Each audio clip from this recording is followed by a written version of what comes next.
Hello everyone, and now I'd like to share with you a case study from Malaysia with regard to access to treatment using the MOLT outcomes as advocacy tools.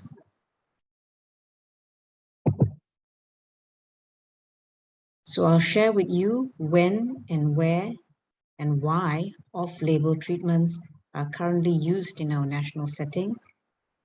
I'll also share with you whether off-label treatments are more affordable and available in our healthcare system.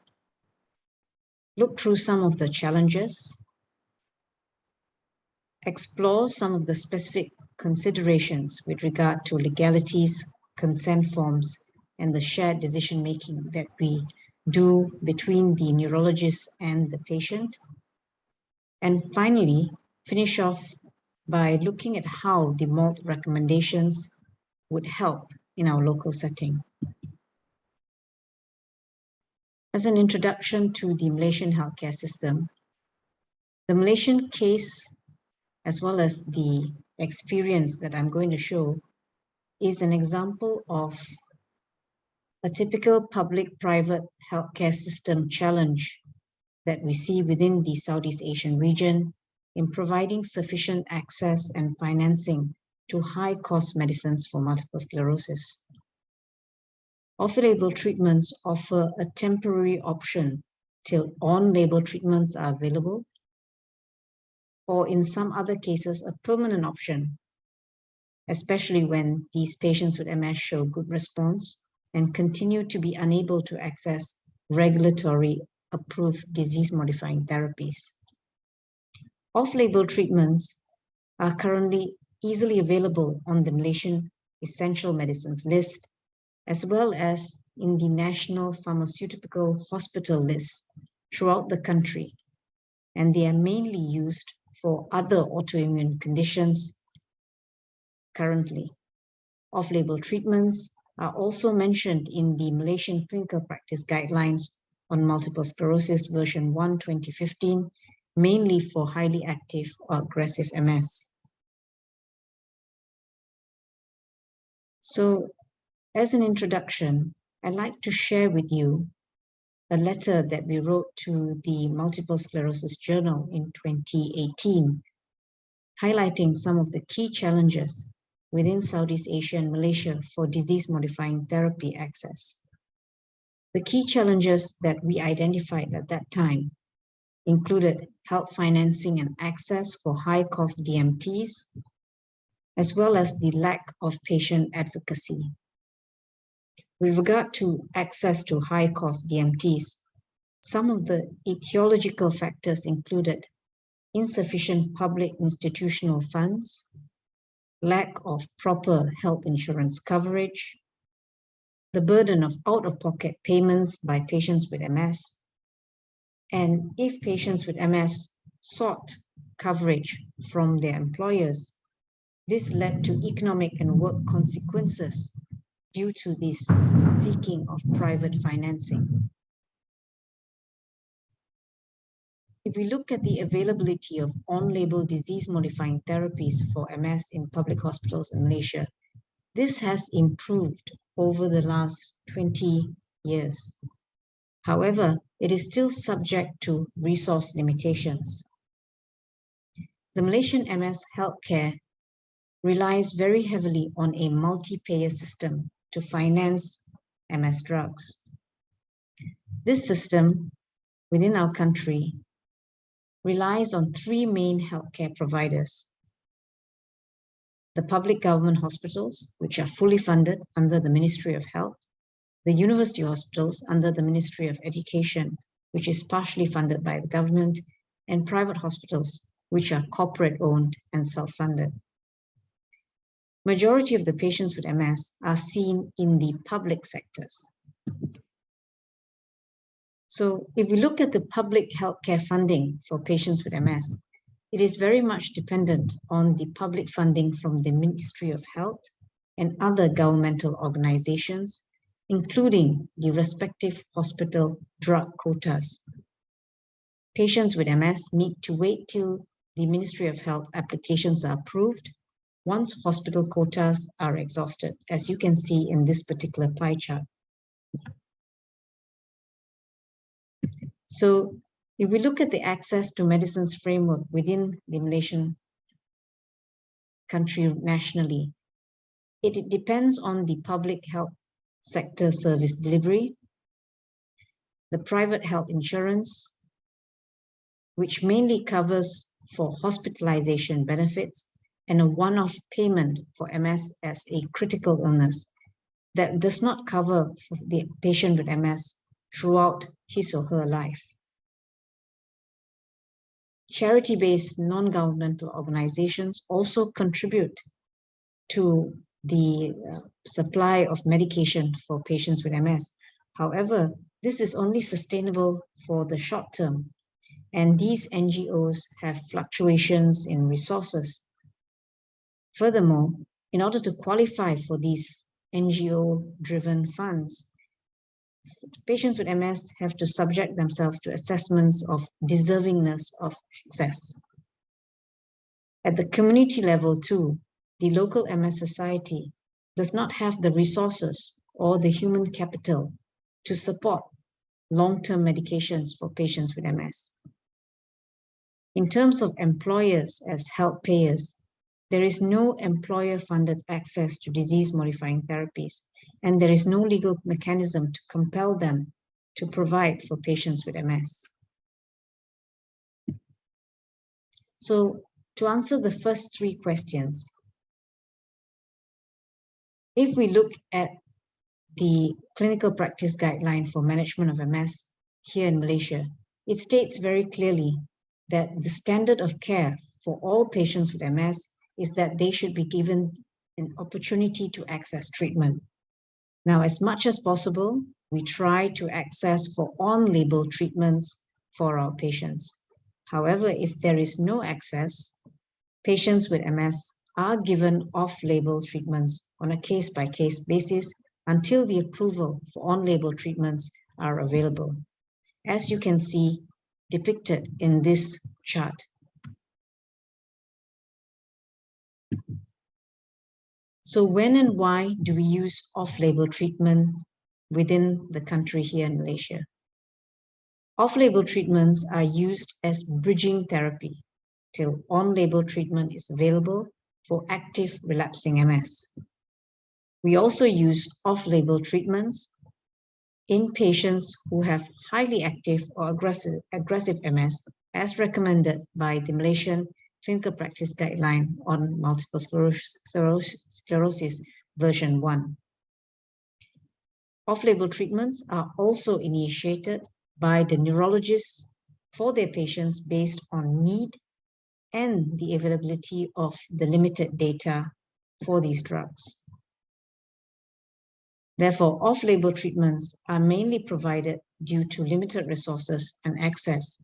And some of the commonest off-label treatments that are used locally include azathioprine, cyclophosphamide, rituximab, and intravenous immunoglobulins. So if you look at this table, you'll find that most of the off-label treatments such as azathioprine, methotrexate, cyclophosphamide, IV immunoglobulin, and rituximab all have local drug authority approval, are available in the hospital formulary, are on the essentials medicine list for other indications within the country, and are easily reimbursed and available. However, a note on rituximab, we still have to apply for it on a case-by-case basis, but it is more affordable than conventional on-label disease-modifying therapies. So off-label treatments, to summarize, they are not indicated for MS, but are used as off-label treatments for MS. They are easily available and accessible to patients with MS within public hospitals. They are obtained free of charge. Patients get counseling on the risks versus benefits of off-label treatments. Patients are provided with a consent form and they sign the off-label consent form prior to initiating these drugs. However, rituximab, as I mentioned before, we still need to apply for it on a case-by-case basis within the public sector hospitals. So this is a treatment algorithm from our local clinical practice guidelines on management of MS. And you can see off-label drugs such as Rituximab, mitoxantrone, and cyclophosphamide are indicated for highly active relapsing MS, as well as rapidly evolving aggressive relapsing remitting MS. And we also use mitoxantrone and cyclophosphamide on a case-by-case basis in patients with secondary progressive MS with relapses. Counseling patients for off-label treatment is a very important part of the treatment armamentarium. Now, when prescribing off-label treatment, it is a shared decision made between the neurologist as well as the patients and their caregiver or family. We personalize medicine according to the type of patient that will be given the off-label treatment. So some off-label treatments, such as Rituximab, may be given to patients who are highly active and aggressive.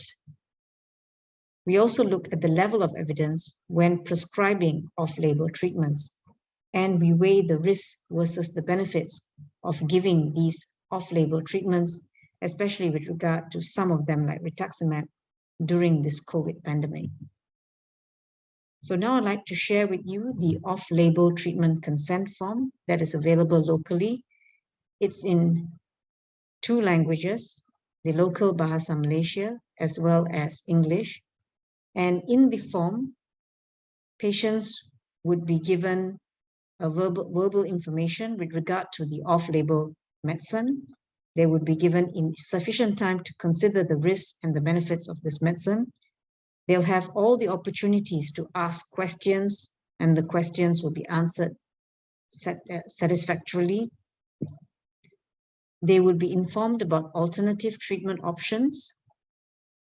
They would understand that their decision for off-label treatment is purely voluntary, and the risk and versus the benefits would have been explained to them very carefully.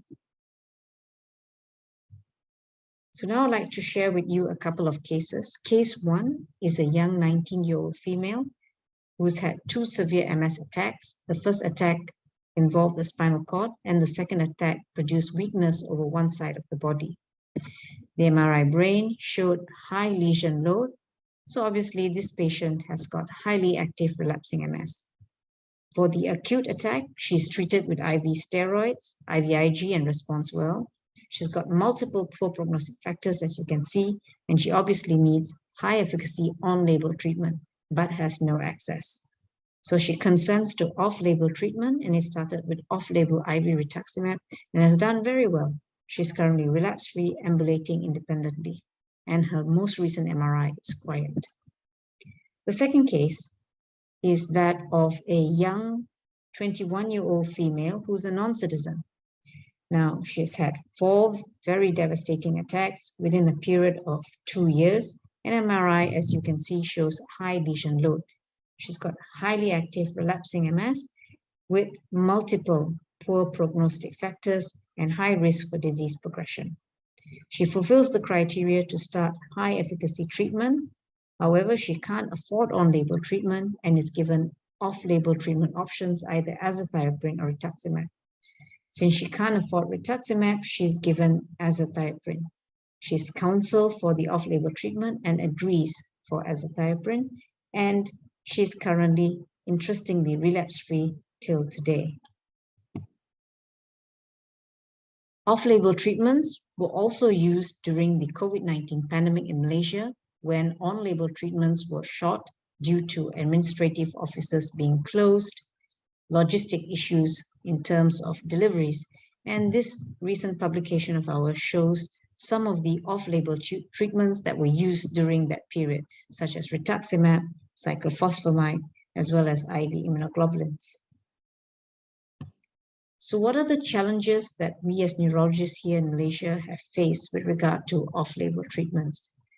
Firstly, local neurologists' inertia in trying off-label treatment due to, firstly, preconceived ideas on the lack of efficacy and the need for more evidence, lack of awareness and familiarity with off-label treatments, fear of litigation due to the drugs being off-label, Secondly, patient-related factors. Patients with MS are fearful about starting off-label treatments. And lastly, drug factors. Rituximab is still an originator drug, but cheaper options are also available. In public hospitals, we still need to apply for rituximab on a case-by-case basis, and so there can be some delay in the supply of this drug, even though this drug is by far and large much cheaper than on-label treatments. Other challenges for rituximab would include the need for admissions, as it is given intravenously and needs some amount of monitoring. So how would we use the MOLT recommendations?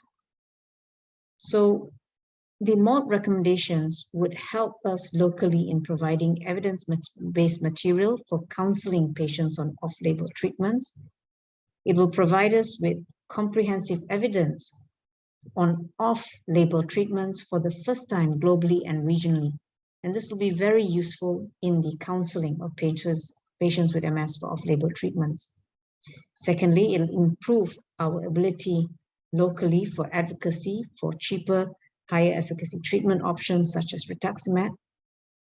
And lastly, it will enable us to engage key stakeholders nationwide to drive access for basic MS drugs such as rituximab to be included in hospital formularies specifically for MS and to develop local off-label treatment guidelines.